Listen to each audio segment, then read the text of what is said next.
Molweni sanibona. Ninjani? Yaphila? It's been a while guys. Asibonga kakhulu maniphila. Angamukela nama new subscribers to this channel.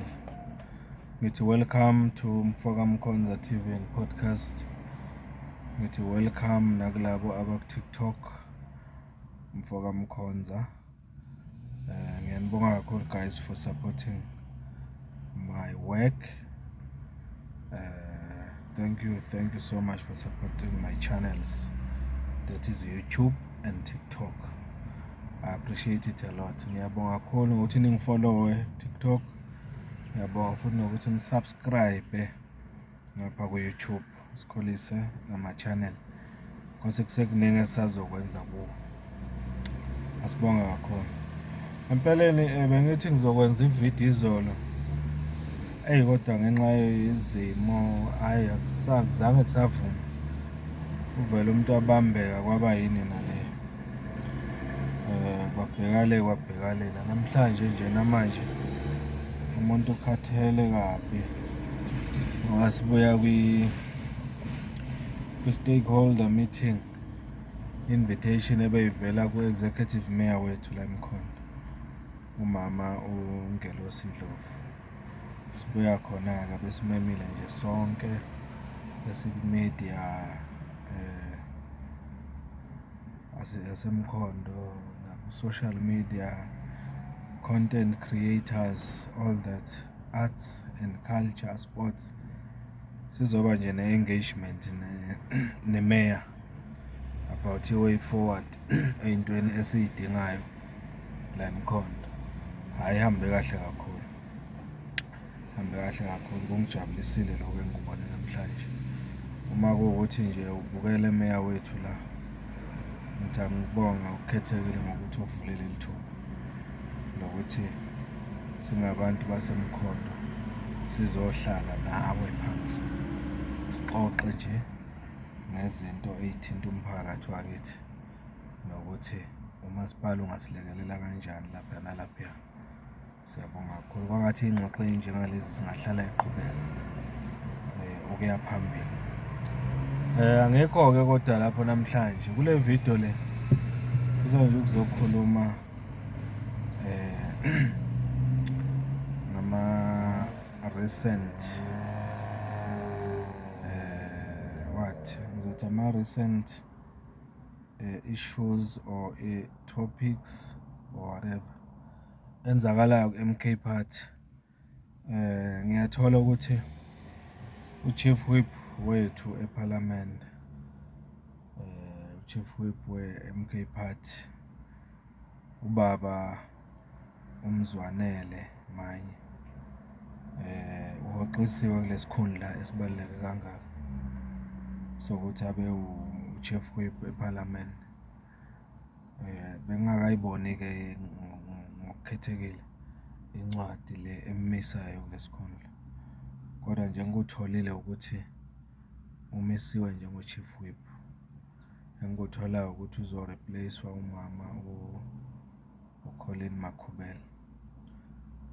Yiloko engikuzwayo. Ziningi nje ziyaxoxa, khona nezithi u-SG uFloyd Shivambu kungenzeka aye eParliament naye, kodwa ngifuna ukuyiqinisekisa lezo. Into nje engifuna ukuyisho la ukuthi kwi-MK Party kahle ngizogcizelela ukuthi abantu mabangakhathazwa izinto ezisazokwenzeka noma ezenzakalayo ey'fana nama-changes alokhu enzeka kwi-MK Party. Kudala siloku sikusho nakuma-video a-previous.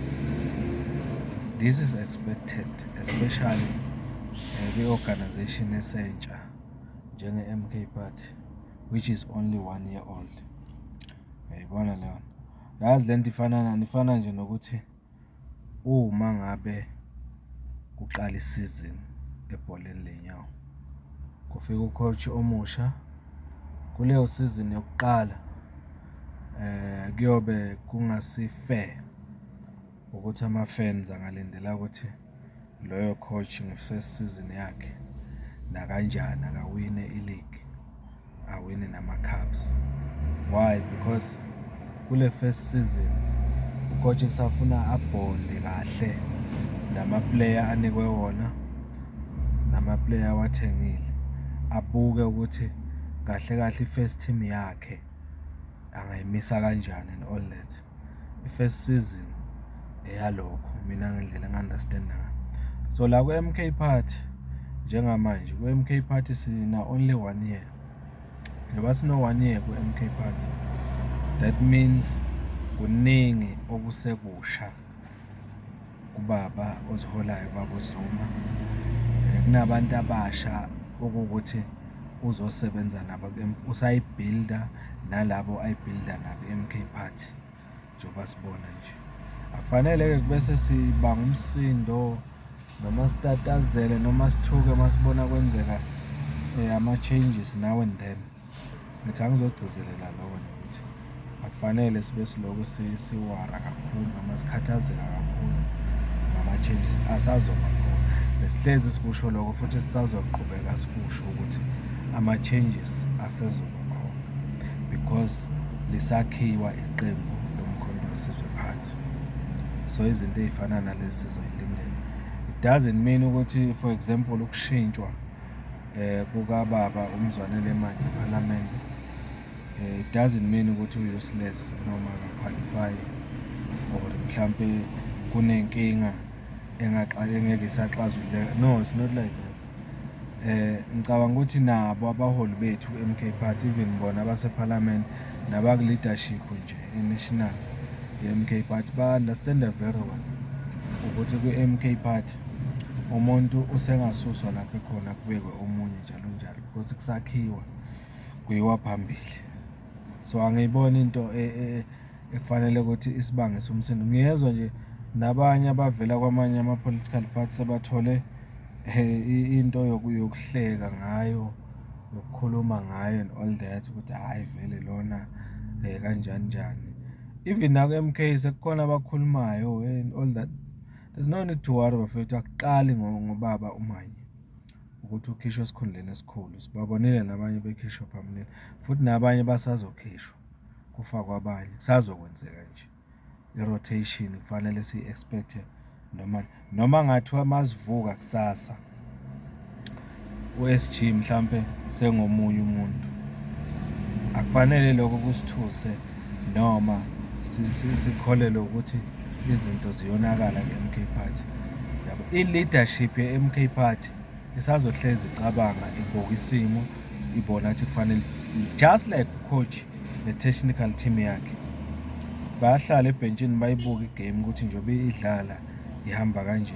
I know ake substitute ubani sifake ubani, yabo khona lama player othola ukuthi mayefakwa enze i-impact egameni, ama-game changer and all that kuyenzeka. So nangapha kupolitiki ngifuna siyithathe ngaleyo ndlela, mina ngale ndlela engichaza ngayo. Silindele nje ukuthi noma ubani angafakwa ku-position okuyo njengamanje. So yilo laba nje abakhathazekile ngokuthi hayi ukukhishwa kukababa uManyi kwi-position yokuba u-chief whip means i-MK Party hawu isenkinga. There's nothing like that. MK Party is not an individual party. I-MK Party is an organization. Sizilindele lezi zinto ukuthi zingenzeka noma nini. Yiloko nje bengifisa ukuzokusho bafethu, akukho okuningi engifisa ukusho. Ngifisa nje ukusho ukuthi indaba yokushintshwa kweyikhulu nokusazokwenzeka manje sengenzeka sibone noma yini kushintshwa abantu abasey'khundleni ey'phezulu kwenziwa rotation and stuff. Let's expect it to happen. Sikubonile kwenzeka before elections. Kushintshwa ama-convener, ama-coordinator, abo-secretary and all that. Kodwa nayo i-MK namanje iyaqhubeka iya phambili. So naloko kwenzakalayo asingakuthathi kabi. It's part of i-building ye-organization yakhiwe iya phambili. Yiloko nje mfethu, ngiyabonga kakhulu. Cela nisubscribe-ke, nilike, nishare, niqhubeke nisupport i-channel. Ngiyanibonga kakhulu. Mfoka Mkhonza. niphile bafowethu. Thank you so much.